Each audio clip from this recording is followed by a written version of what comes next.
지난 한 주간 평안하셨습니까? 오늘은 올 한 해에 주신 은혜를 하나님 앞에 감사하는 자리입니다.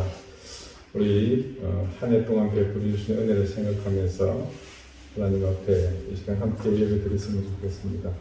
이제 다 같이 자리에서 일어나 2021년 추수감사주일 예배 하나님 앞에 함께 드리겠습니다.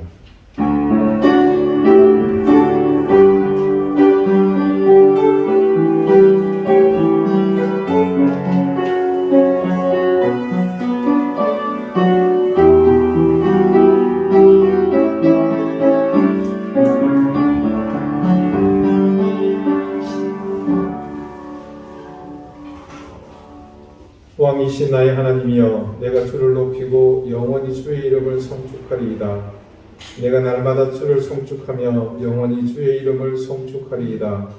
여호와는 위대하시니 크게 찬양할 것이라. 그의 위대하심을 측량하지 못하리로다. 아멘.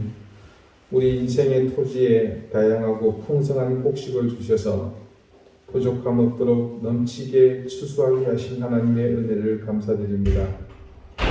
우리 삶의 과목에 형형색색의 과실을 맺게 하셔서 우리의 삶을 풍성하게 채워주신 하나님의 은혜를 감사합니다.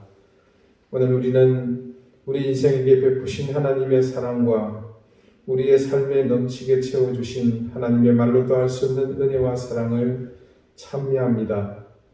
우리의 호흡을 다하여 우리의 입술이 지나도록 우리 영혼의 감사와 인생의 찬송으로 거룩하신 하나님께 감사의 예배를 드립니다. 우리의 예배를 기쁘게 받아 주옵소서. 영원히 감사할 그 이름 예수 그리스도 이름으로 기원하옵나이다. 아멘. 6장 함께 찬송하겠습니다.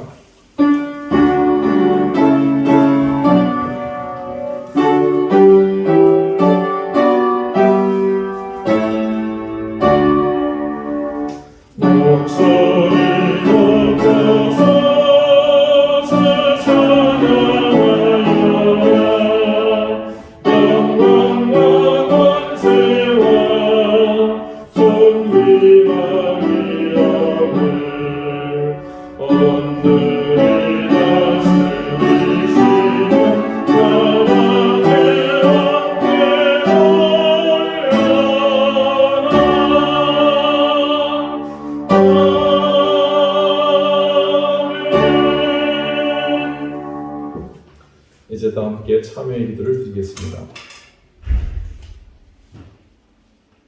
죽음에 이를 우리 인생을 생명의 구원으로 인도하신 주님, 죄악에 물든 우리의 더럽고 추한 인생을 생명의 주님 앞에 내려놓습니다.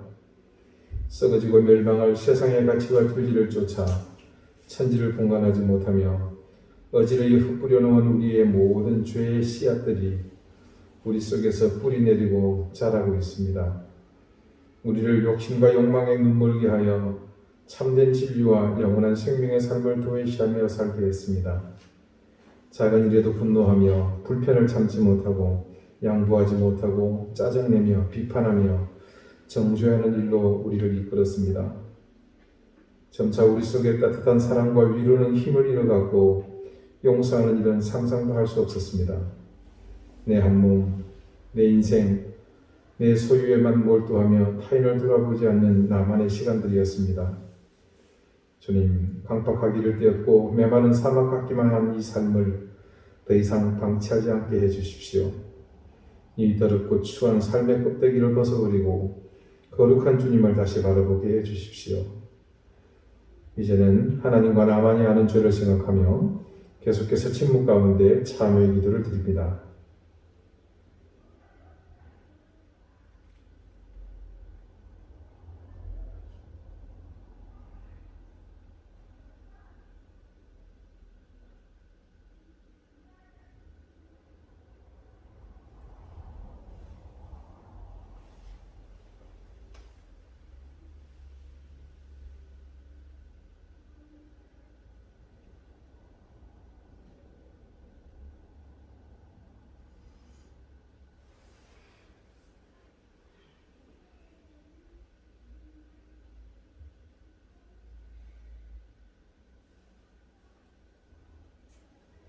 하나님께서는 자신의 부끄러운 죄를 솔직하게 고백하는 사람들에게 말씀하십니다.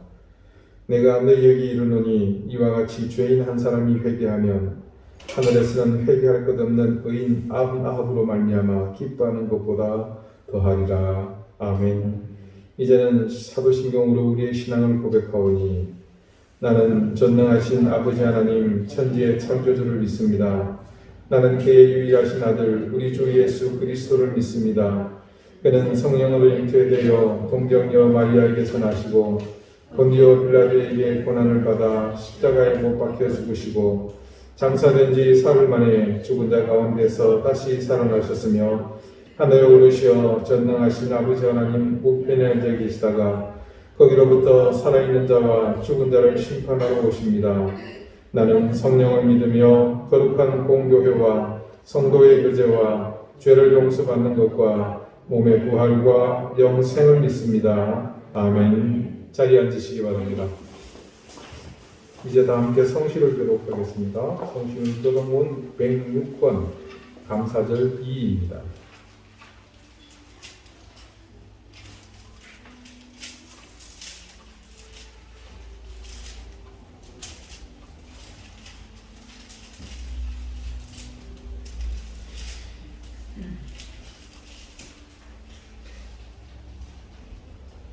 할렐루야. 우리 하나님을 찬양하는 일이 선하며 찬송하는 일이 아름답고 마땅하도다.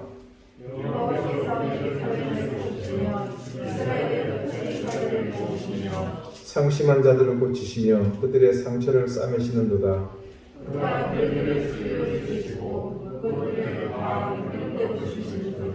우리 주는 위대하시며 능력이 많으시며 그의 지혜가 무궁하시도다.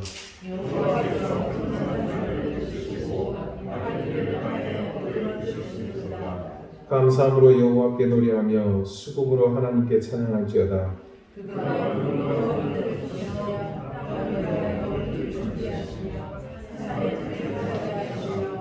들짐승과 우는 까마귀 새끼에게 먹을 것을 주시는도다.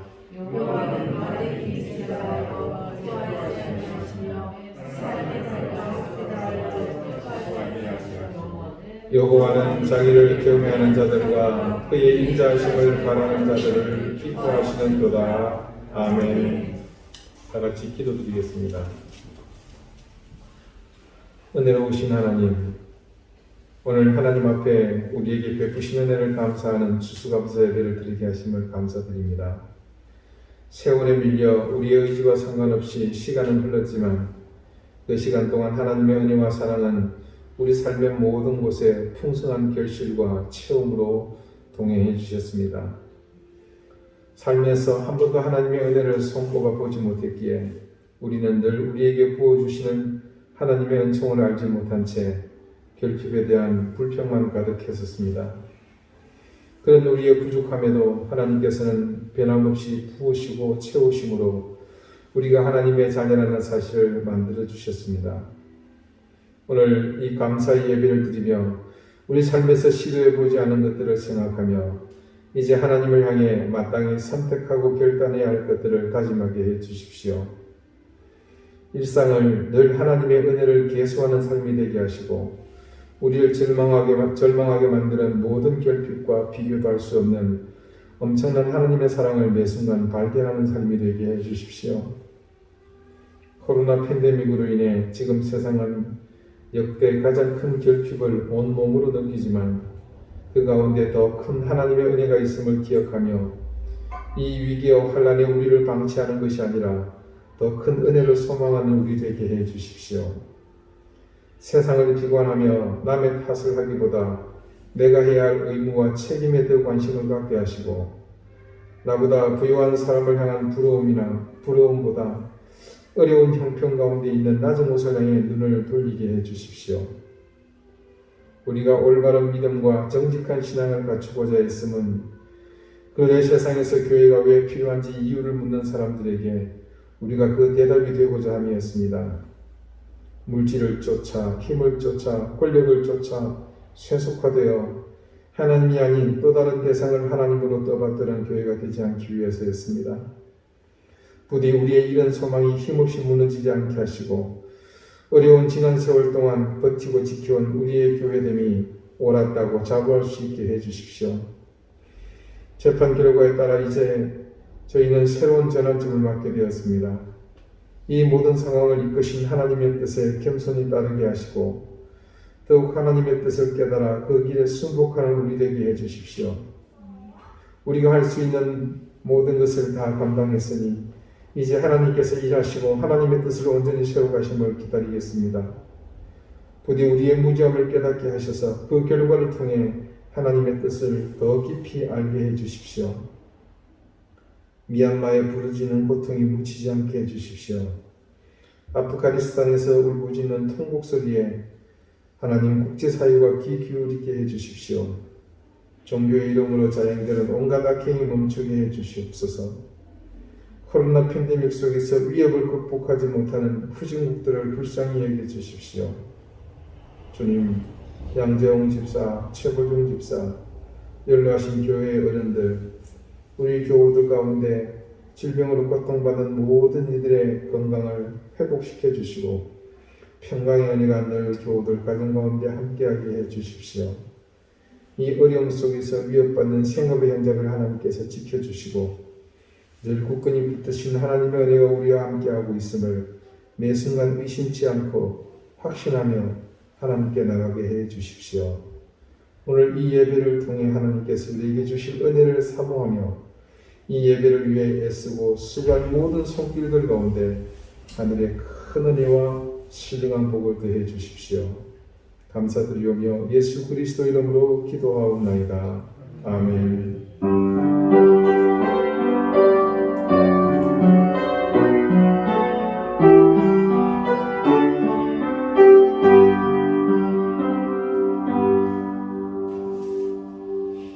찬송가 15장 함께 찬송하겠습니다.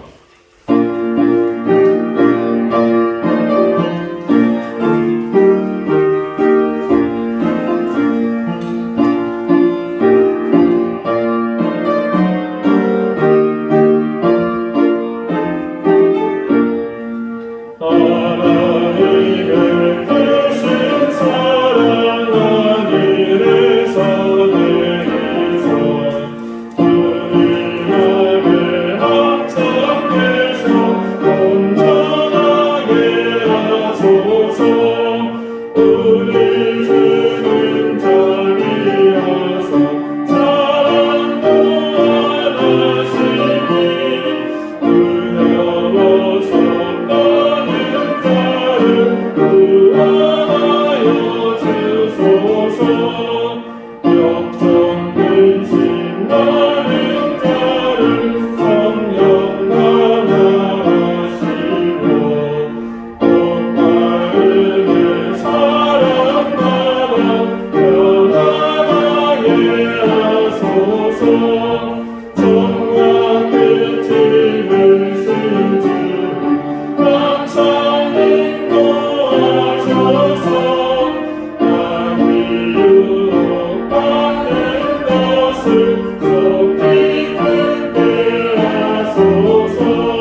주시는 말씀은 구약성경 호세아 2장 8절 9절 말씀입니다.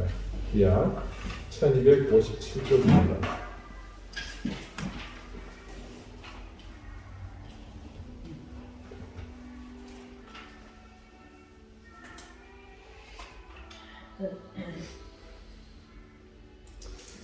호세아 2장 8절 9절 말씀을 제가 읽겠습니다. 이제 다같이 자리에서 일어나 하나님의 말씀을 경청하십시오.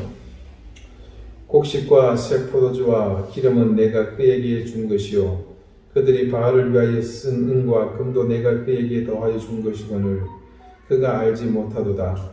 그러므로 내가 내 곡식을 그것이 익을 계절에 도로 찾으며 내가 내 새 포도주를 그것이 맛들 시기에 도로 찾으며 또 그들의 벌거벗은 몸을 가릴 내 양털과 내 삶을 빼앗으리라. 아멘. 자리에 앉으시기 바랍니다. 하나님께서 말씀으로 우리에게 은혜 주시기를 원합니다.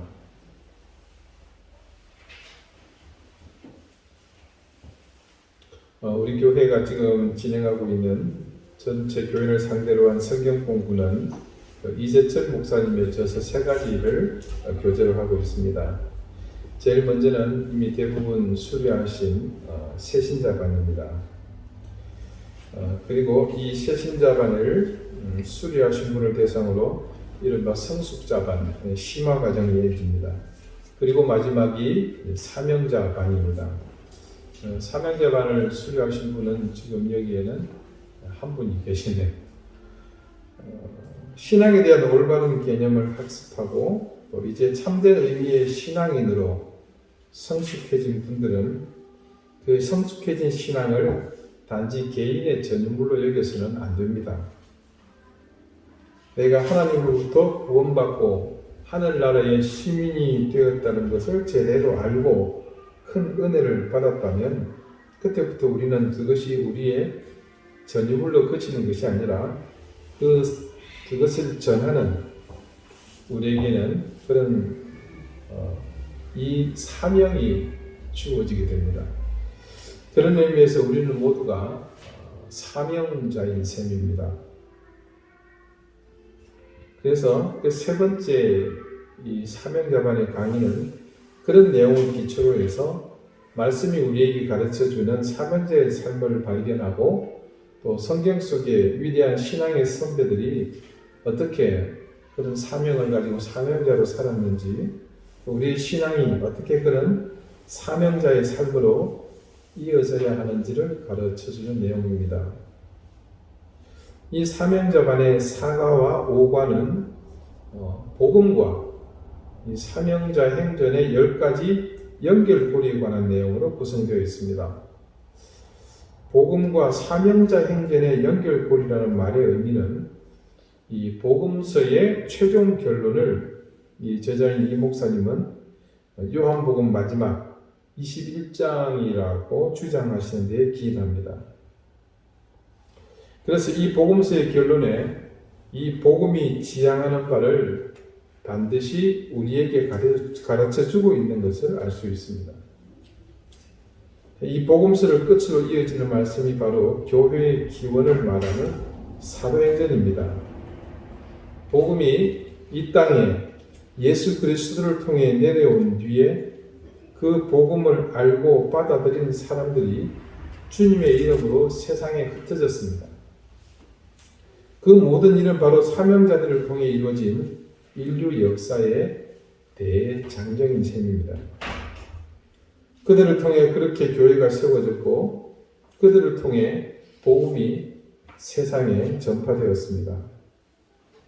그렇게 흩어진 그들을 통해 세워진 교회의 시작이 바로 사도행전에 기록이 되어 있습니다. 이는 요한복음 21장과 중요한 인과관계가 있습니다. 혹시 여러분이 기억하실지 모르지만 저는 우리가 함께 모여 예배하는 이 교회 공동체가 가져야 할 중요한 지향점을 설교를 통해서 말씀드린 적이 있습니다. 그것이 바로 이 인과관계의 핵심입니다.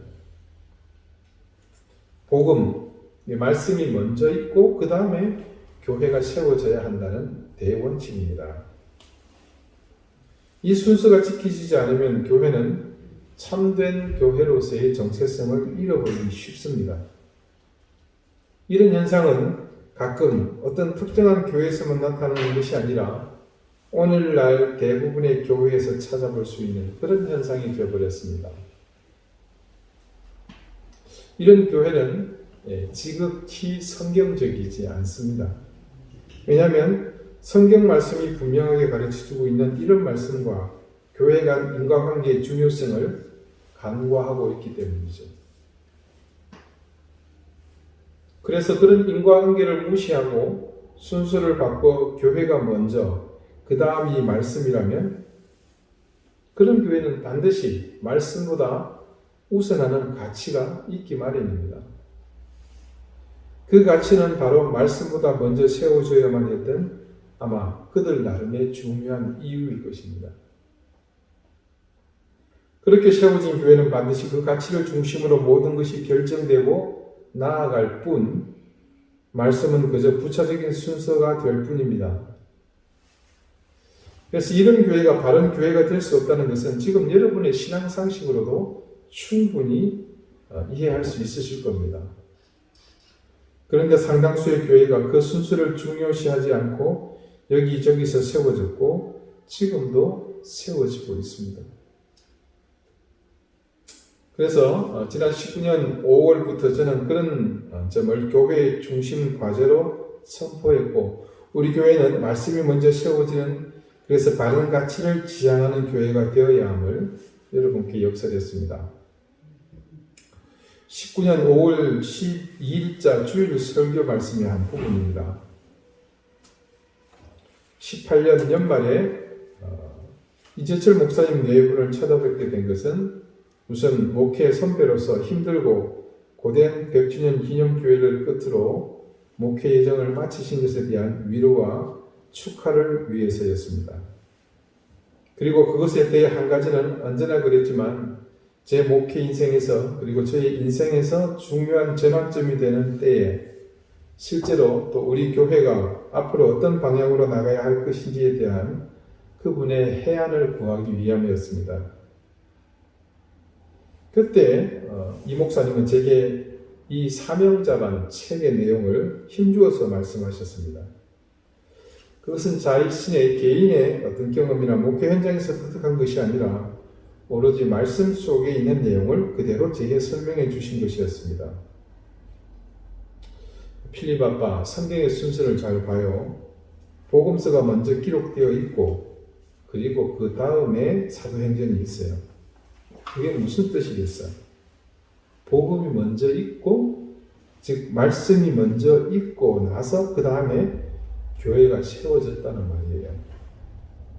우리가 이 순서를 절대 잊어버려서는 안 됩니다. 당신이 처음 주님의 교회를 개척하면서 겪었던 많은 현장의 어려움 속에서도 이 사실을 항상 염두에 두었기 때문에 흔들림이 없으셨다 그렇게 말씀을 하셨습니다. 그래서 저는 새로운 교회가 시작되는 이 시점에서 언젠가는 이 목사님의 가르침을 가지고 우리 교우들과 진중하게 말씀을 통해 이 사실을 공유해야겠다는 생각을 가지고 있었습니다. 그래서 적합한 때를 기다리다가 오늘 마침내 함께 이 사실에 대해 여러분에게 말씀을 전할 수 있게 된 것에 감사를 드립니다. 저는 우리 교회의 교우들 중 많은 분이 우리가 방주 사태를 통해 결성된 뒤 함께 모여 신앙생활 하면서 끈끈하게 이어진 유대감에 대해 말씀하시는 것을 들었습니다. 그분들의 말씀 중에 일관되게 제기하시는 이야기는 이 공동체가 와해되거나 이 공동체를 떠나는 분들이 계실까 염려하시는 말씀들이었습니다. 저는 그분들의 의견에 전적으로 공감합니다. 그것은 제게 있어서 그분들보다 더 중요하게 생각하는 사안이기 때문입니다. 그런 말씀을 해주시는 분들은 우리 중 누구보다도 이 교회를 염려하며 사랑하시기에 그런 생각들을 가지고 계신 줄 압니다. 그리고 그것은 또한 제가 가진 생각과 전혀 다르지 않습니다.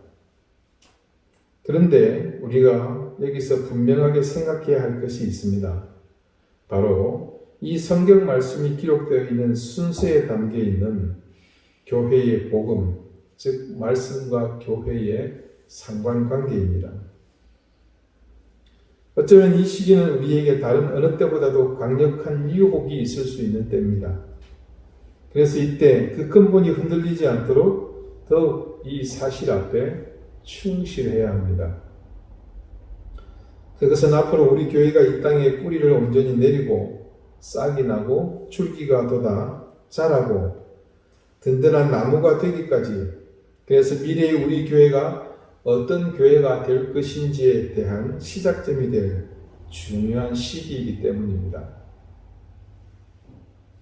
결론부터 말씀드리자면 지금 우리가 관심을 가지고 집중해야 할 것은 성경의 가르침처럼 예수 그리스도가 먼저여야 하는 복음과 말씀의 토대 위에 우선 서는 것입니다. 이것은 무엇이 덜 중요하고 더 중요한가를 가리는 것이 아닙니다. 이것은 우선순위를 무엇에 두어야 하는가에 대한 선택과 결정의 문제입니다. 교회의 혼란 속에 고언을 듣고자 찾아간 그 자리에서 이 목사님은 이런 교회의 의미를 분명하게 제게 각인시켜 주셨습니다. 그것은 나름 교계가 인상적인 성공으로 인정하는 그분의 목회 경험에서, 그것도 모범적인 두 곳의 교회, 주님의 교회, 100주년 기념교회 목회 경험에서 나왔다는 것이 더 의미심장했습니다. 이 땅의 교회는 바로 그런 소식을 전하는 사람들에 의해서 세워졌습니다. 이들이 바로 사명자입니다.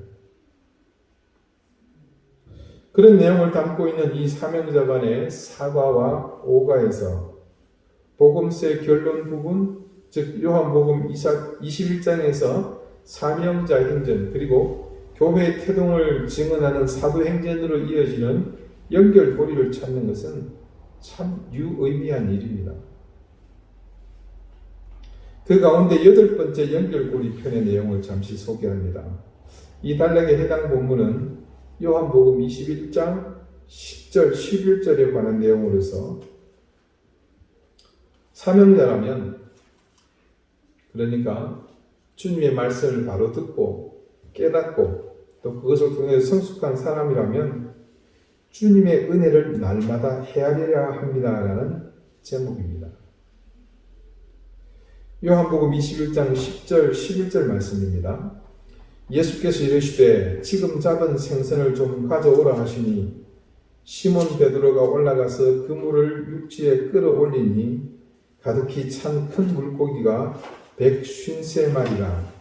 이같이 많으나 그물이 찢어지지 아니하였더라.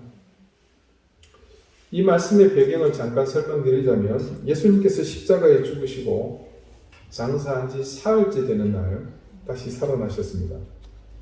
그리고 주님께서는 부활하신 그 무덤을 찾아온 이들에게 제자들을 통해 갈릴리로 가라 그렇게 전하셨고, 당신께서도 사역의 중심지였던 갈릴리로 가셨습니다. 아무런 힘없이 무기력하게 십자가에서 그냥 처형당해 돌아가신 주님을 보면서 제자들은 모두가 시대에 빠져서 뿔뿔이 흩어졌습니다. 그중에 많은 제자들은 생업의 현장인 갈릴리로 돌아옵니다. 그리고 예수님을 따르기 전 자신들이 행했던 생업을 이어가죠. 예수님은 바로 제자들이 그 현장, 고기를 잡고 있는 갈릴리 호숫가로 오셨습니다. 그때 일어난 일입니다. 주님께서 무트로 나온 제자들에게 지금 잡은 생선을 가져오라고 말씀하셨습니다. 왜 그러셨을까요? 제자들과 함께 구워서 아침을 드시려고 그랬겠죠. 근데 그렇지 않습니다. 요한복음 말씀을 보면 주님께서는 제자들을 위해 이미 생선과 빵을 아침밥으로 준비해 두셨습니다. 그런데 왜 지금 잡은 생선을 다시 가져오라고 하신 걸까요? 우리말 가져오라로 번역된 이 헬라어는 페로라는 동사입니다. 그 본래 뜻은 공개하라는 뜻입니다. 주님께서 제자들에게 어떤 고기가 얼마나 잡혔는지, 얼마나 많이 잡혔는지 공개적으로 확인하라고 지금 말씀하고 계신 겁니다. 이에 베드로가 그물에 든 물고기를 일일이 세었더니 큰 물고기가 153마리나 되었습니다. 그렇게 많은 물고기가 잡혔지만 그물이 찢어지지 않았음을 본문이 밝혀주고 있습니다. 자, 이것은 평소에 그 정도의 물고기가 잡혔다면 반드시 그물이 찢어졌음을 의미합니다. 그러니까 이 말씀을 통해 유추해 보건대 제자들은 평소에 그렇게 많은 물고기를 건져서 올려본 적이 없었습니다. 그물은 어부들에게 중요한 자산이죠. 그 그물이 찢어지면 그물만 버리는 것이 아니라 어떻게 됩니까? 애쓰자가 물고기도 다 함께 잃어버리게 되는 겁니다. 모든 것을 잃습니다. 분명히 그물이 찢어지도록 많은 물고기가 잡혔는데도 그물이 찢어지지 않은 것은 그날 새벽에 그들이 처음 경험한 일입니다. 그렇다면 주님의 명령에 따라 베드로를 필두로 해서 그 큰 그물 속에 잡힌 물고기를 한 마리씩 공개적으로 헤아리는 제자들의 모습이 연상됩니다. 제자들 역시 그토록 큰 물고기가 과연 몇 마리나 그물 속에 걸려 있었을까 궁금했을 겁니다. 모두들 시선이 그 그물에 집중됩니다. 한 마리, 두 마리, 세 마리, 10마리, 20마리, 50마리, 한참 세다 보니 드디어 100마리가 넘었습니다. 물고기를 세는 베드로의 목소리도 그 물고기를 응시하는 제자들의 눈도 점점 둥그레집니다. 110마리, 130마리, 150마리를 세웠는데도 아직 물고기가 남아 있습니다. 마치 12월 31일 밤 종로 보신각 앞에 보이는 군중들이 이제 자정 0시를 맞는 카운트다운을 하는 목소리로 한 목소리로 3초, 2초, 1초 외치듯이 제자들 역시 마지막 순간에 151마리, 152마리, 153마리 하면서 할렐루야! 그 소리를 외치지 않았겠습니까? 그토록 큰 물고기를 단 한 번의 그물질로 무려 153마리나 잡은 것은 평생 업으로 살아온 그들이 처음 경험해보는 일이었기 때문입니다. 그 경험이 얼마나 경이롭고 감격스러웠던지 요한 사도는 복음서와 사도행전의 연결고리인 요한복음 21장에 물고기의 수가 153마리였음을 정확하게 기록으로 남겼습니다.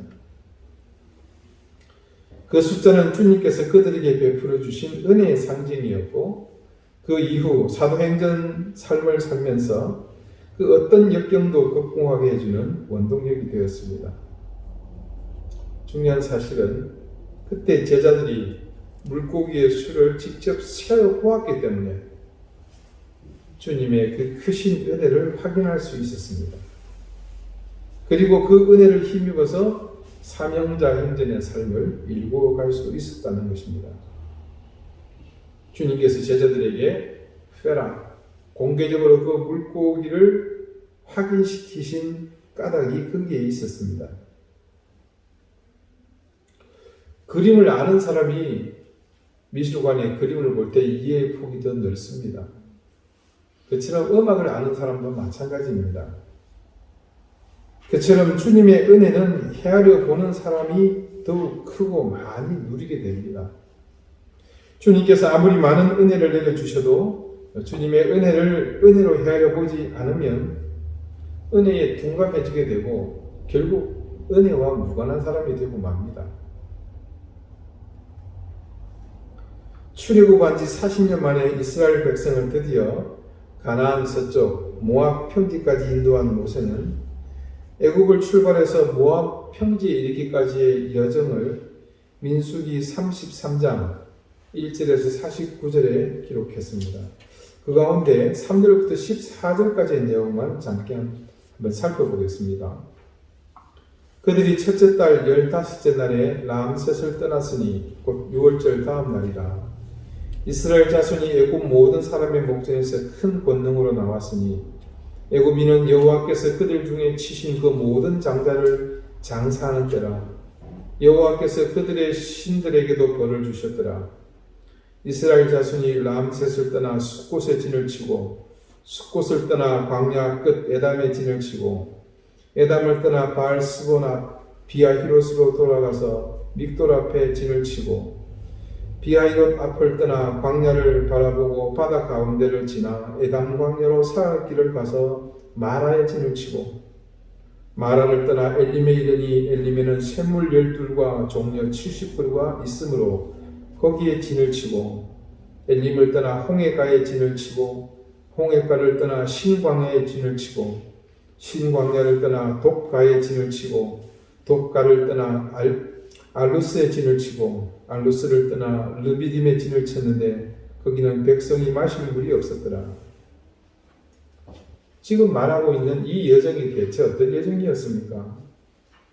이스라엘 백성이 노예로 고통당하던 애굽의 람셋에서 자유의 몸이 되게끔 하나님께서 애굽의 재앙을 10번이나 내리셨습니다.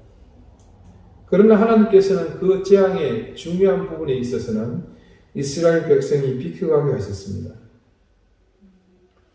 비아히롯 앞 믹돌이라는 곳에서는 하나님께서 홍해 바다를 가르셔서 이스라엘 백성을 구원시키셨고 그들을 추격하던 애굽의 군대는 물에 그 홍해 속에 수장시키셨습니다. 마라는 이름처럼 하나님께서 마실 수 없는 쓴 물이 난 곳이었습니다. 그 물을 단물로 바꾸어 주신 곳입니다. 신광야에 이르렀을 때에 이스라엘 백성이 애굽에서 들고 나왔던 양식이 모두 다 떨어졌습니다. 그러자 하나님께서는 하늘에서 만나와 메추라기가 내리게 해주셨습니다. 르비딤에서 물이 없을 때는 하나님께서 반석에서 강이 터지게 해주셨습니다. 그러므로 모세는 단순히 지난 40여 년간의 여정만을 기록한 것이 아니었습니다. 갈릴리 바닷가에서 제자들이 물고기를 일일이 세면서 밤새도록 헛그물질한 자신들에게 주님께서 베풀어 주신 은혜를 확인하였듯이 모세 역시 노예에 불과한 이스라엘 백성에게 하나님께서 베풀어 주신 은혜를 일일이 이 말씀을 통해 헤아린 것입니다. 왜 그랬을까요? 모세의 책임과 사명은 그곳 모압 평지까지였기 때문입니다. 이제 이스라엘 백성을 인도해서 요단을 건너 가나안으로 입성하는 이후의 대임은 젊은 여호수아의 몫이었습니다. 그렇게 여호수아를 필두로 가나안에 입성해서도 가나안 원주민과 맞서 가나안 정복을 마칠 때까지는 숱한 고비를 넘어야만 했습니다. 그래서 모세는 그동안 하나님께서 베풀어 주신 은혜를 공개적으로 헤아려서 그 백성들에게 일일이 확인시켜 주었습니다. 지난 40년 동안 하나님께서 베풀어 주신 그 많은 은혜를 이스라엘 백성들의 심령에 각인시켜 줌으로써 자신이 이 세상을 떠난 뒤에도 이스라엘 백성이 여호수아를 필두로 가나안 정복의 대업을 완수할 수 있도록 해주기 위함이었습니다. 그리고 세월이 흐른 뒤에도 여호수아는 똑같이 그렇게 했습니다. 여호수아 12장 7절부터 24절이 증가하는 말씀입니다. 여호수아와 이스라엘 자손이 요단 이편 곧 서쪽 레바논 골짜기에 바알 가세스부터 세일로 올라가는 곳 한락산까지 쳐서 멸한 그 땅의 왕들은 이러하니라. 그 땅을 여호수아가 이스라엘의 지파들에게 구분에 따라 소유로 주었으니 곧 산지와 평지와 아라바와 경사지와 광야와 네겝 땅, 헷 족속과 아모리 족속과 가나안 족속과 브리스 족속과 히위 족속과 여부스 족속의 땅이라. 하나는 여리고 왕이요 하나는 베들게테 아이 왕이요 하나는 예루살렘 왕이요 하나는 헤브론 왕이요 하나는 야르무드 왕이요 하나는 라기스 왕이요 하나는 에글론 왕이요 하나는 게셀 왕이요 하나는 드빌 왕이요 하나는 게델 왕이요 하나는 호르마 왕이요 하나는 아랏 왕이요 하나는 림나 왕이요 하나는 아둘람 왕이요 하나는 막게다 왕이요 하나는 베델 왕이요 하나는 답부아 왕이요 하나는 헤벨 왕이요, 하나는 아벡 왕이요, 하나는 라사론 왕이요, 하나는 마돈 왕이요, 하나는 하솔 왕이요, 하나는 시므론 무론 왕이요, 하나는 악삽 왕이요, 하나는 다하낙 왕이요, 하나는 무깃도 왕이요, 하나는 게데스 왕이요, 하나는 갈멜의 용르암 왕이요, 하나는 돌의 높은 곳의 돌 왕이요, 하나는 길갈의 고임 왕이요, 하나는 디르사 왕이라 모두 31 왕이었더라. 여호수아 역시 가나안 입성 이후에 정복한 왕들을 이렇게 일일이 한 명씩 그 지역과 이름을 헤아려 보았습니다. 놀랍게도 그 수가 31명이나 되었습니다. 왜 여호수아가 그 수를 성경에 기록함으로써 공개적으로 헤아려 보았겠습니까? 여호수아가 나이가 많아 늙음에 여호와께서 그에게 이르시되 너는 나이가 많아 늙었고 얻을 땅이 매우 많이 남아있도다. 바로 이 여호수아 12장 그 다음 장인 13장 1절에 기록된 말씀입니다. 이때 이미 여호수아는 나이 들어 있었습니다. 하지만 가나안 정복은 끝나지 않았고 아직도 정복해야 할 땅이 많이 남아 있었습니다.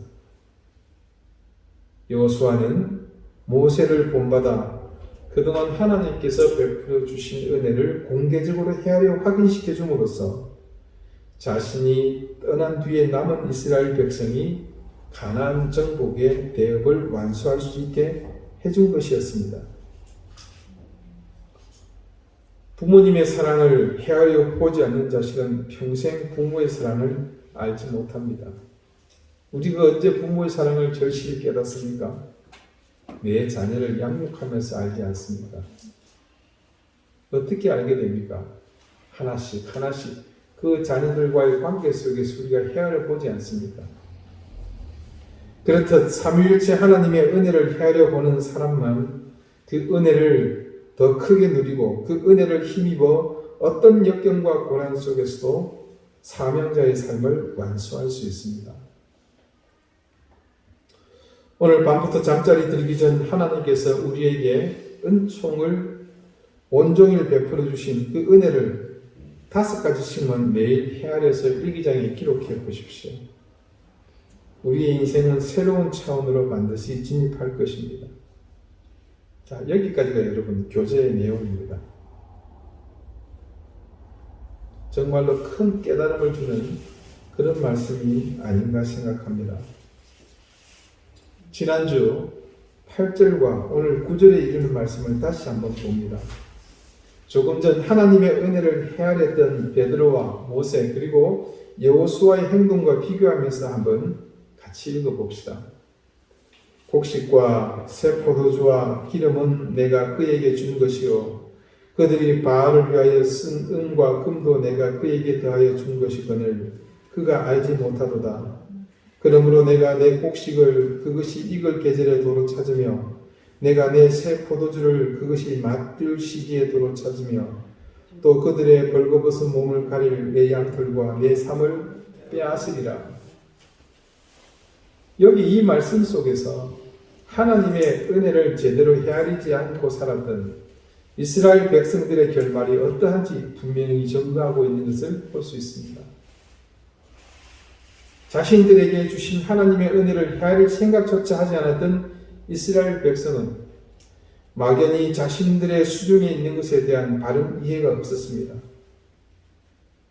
그렇게 바른 이해가 없으니 그 소유에 대한 바른 행함이 없었고 그 종말이 결국 파멸로 이르게 되는 것은 자명한데 그 파멸의 주체가 바로 하나님이시라는 것을 오늘 9절 말씀은 분명하게 우리에게 증거합니다.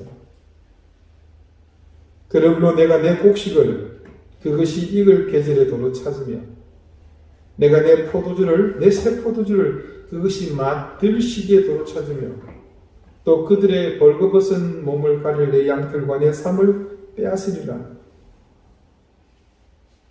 지난주에 말씀드렸습니다만 소유에 대한 바른 이해와 더불어 이제 우리가 중요시하게 생각해야 할 또 하나가 있습니다.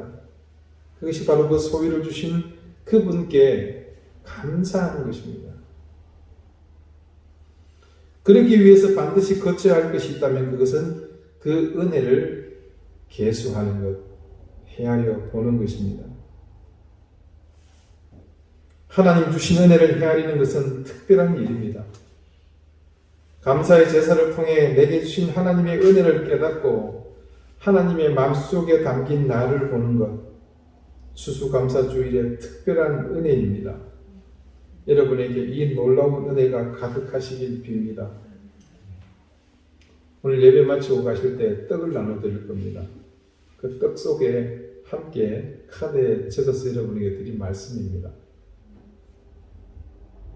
감사주일에 우리가 무엇보다 해야 할 일은 하나님께서 주신 은혜를 먼저 헤아려 보는 것이라고 저는 생각합니다. 이스라엘 백성이 자기들 평생에 단 한 번만이라도 하나님이 주신 은혜를 계수하는 기회를 가졌다면 그들의 인생이 이렇게까지 망가지지는 않았을 겁니다. 하나님의 은혜를 계수해 보지 않으면 우리가 받은 사랑을 알 길이 없습니다. 그렇게 받은 사랑에 대한 지식이 없다 보니 우리는 늘 감사보다는 불평이 앞섭니다. 새 보면 알 수 있습니다. 새 보면 다릅니다. 계수해 보면 내가 얼마나 잘못 알고 있는지 알 수 있습니다.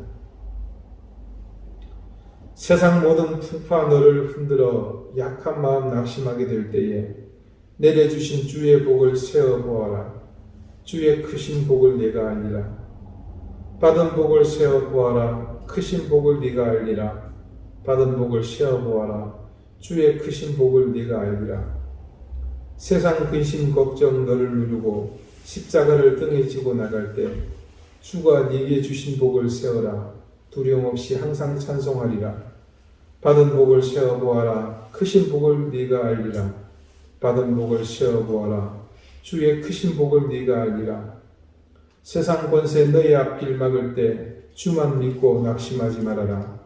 천사들이 너를 보호하리니 염려 없이 앞만 보고 나가라. 받은 복을 세어보아라. 크신 복을 네가 알리라.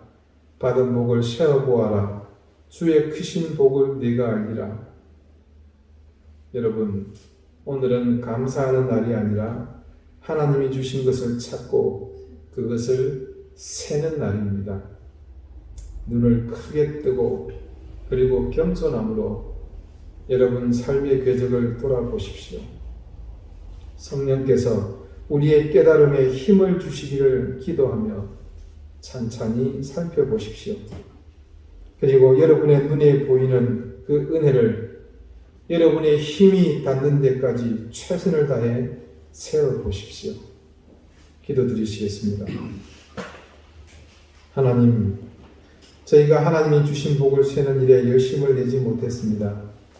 그래서 늘 우리 곁에 머물러 있고 늘 우리 위에 내리시는 하나님의 은혜를 바로 깨닫지 못하며 살았습니다. 그래서 감사보다는 불평이 늘 우리 삶의 대부분이었고 그래서 손에 쥐고서도 똑같은 것을 없다는 생각에 구했고 이미 차고 넘치는 것을 더 구하는 어리석은 삶을 살았습니다. 오늘 감사절은 눈을 비비며 어디 무슨 은혜가 있나 찾는 것이 아니라 겸손하게 겸비함으로 성령님의 도움을 구해 우리에게 이미 차고 넘치고 있는 하나님의 은혜를 계수하게 해 주십시오. 그리고 그렇게 계수한 결과 앞에서 우리를 향한 하나님 사랑을 바르게 알게 해 주십시오. 예수 그리스도 이름으로 기도드립니다. 아멘. 예, 오늘 아이들이 찬양을 준비했습니다. 지금 보고 계신가요? 아까 타이밍을 잘못 맞춰가지고 원래는 성경 봉독하고 하려고 했는데 429장 먼저 찬양하겠습니다. 429장 찬양한 다음 우리 교회 소식 전하고 아이들과 함께 찬양하도록 하겠습니다. 429장 찬양하겠습니다.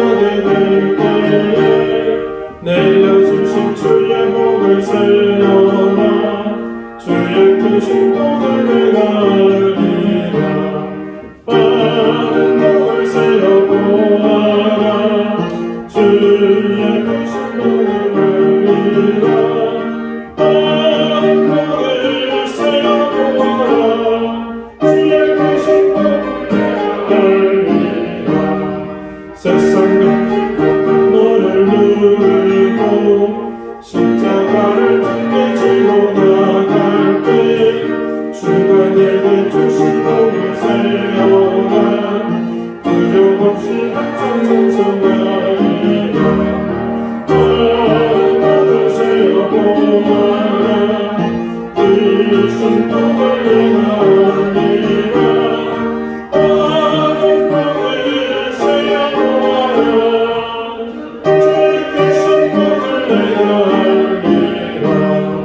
세상 것을 앞길 막을 때 주만 믿고 낙심하지 말아라 천사들이 너를 보호하리니 염려 없이 앞길 보고 나가라 많은 복을 세어보아라 이 신복을 내가 알리라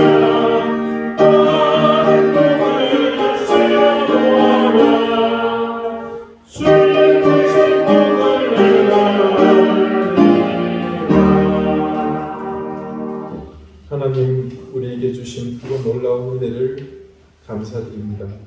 아버지의 사랑을 늘 헤아리는 우리 인생을 통해 하나님 주신 사랑의 놀라움과 그 크기를 늘 헤아리며 하나님 앞에 감사의 삶을 이어가는 저희들에게 해주십시오. 오늘도 그렇게 하나님의 은혜를 계수하며 그 계수의 결과를 통해 깨달은 놀라움과 그 큰 은혜를 감사하며 하나님 주신 것 중 일부를 정성껏 구별하여 드렸습니다. 드린 모든 손길이에 복을 더하시고 하늘의 신령한 은혜 땅의 기름진 복이 우리 교우들 가정과 생업 위에 귀한 자녀들 가운데 늘 풍성히 넘치게 해 주십시오. 감사드리며 예수 그리스도 이름으로 봉헌 기도드립니다. 아멘. 우리 이제 친구들 나와서 하나님 앞에 찬양하겠습니다.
같이 할까요? 당신은 사랑받기 위해 태어난 사람 지금도 그 사랑 받고 있지요. 당신은 사랑받기 위해 태어난 사람 지금도 그 사랑 받고 있지요.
감사합니다. 여기 그 자리에 앉아 있읍시다. 우리 친구들 앞에 앉아요. 네. 오늘 그 예배 마치고 우리 전체 기념 촬영 한번 하겠습니다. 아이들과 함께. 교회 소식 뭐 특별한 건 없고요. 아까 말씀드린 대로 오늘도 떡을 준비했는데 이 떡은 우리 박정규 회장님이 준비해 주셨어요. 그래서 오늘 가시면서 받아가시고 좀 여분이 있으니까 여러분 작년처럼 주변에 나눠드릴 분들에게 선물로 가져가셔서 유용하게 사용하시기 바라겠습니다. 우리 그 양대영 집사님, 최우정 집사님께서 잊지 말고 기도해 주시고 부탁을 드리겠습니다. 이제 다 같이 자리에서 일어나셔서 우리 앞에 좌우에 계신 분들과 함께 다정한 인사를 나누겠습니다.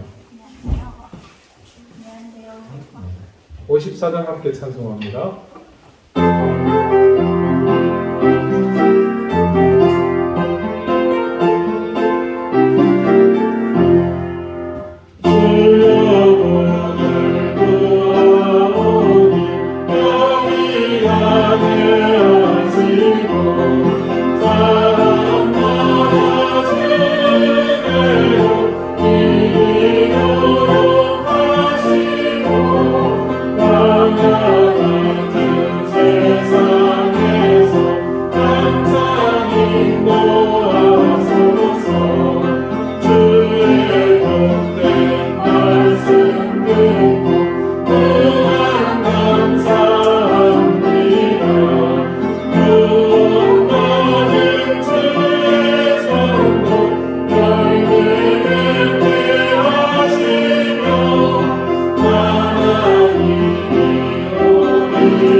이제는 예수 그리스도의 은혜와 하나님의 사랑과 성령의 교통하심이 우리에게 베푸신 하나님의 그 은혜를 매 순간 계수하며 그 가운데 남긴 하나님의 은혜와 사랑에 감격하며 감사하며 살기를 소망하는 우리 사랑하는 광주교회 모든 성도들과 저들의 가정과 주신 생업들 위해 또 오늘 하나님 앞에 아름다운 목소리를 찬양한 귀한 우리 어린 생명들 위해 이제부터 영원토록 항상 함께 하시기를 간절히 축원하옵나이다. 아멘.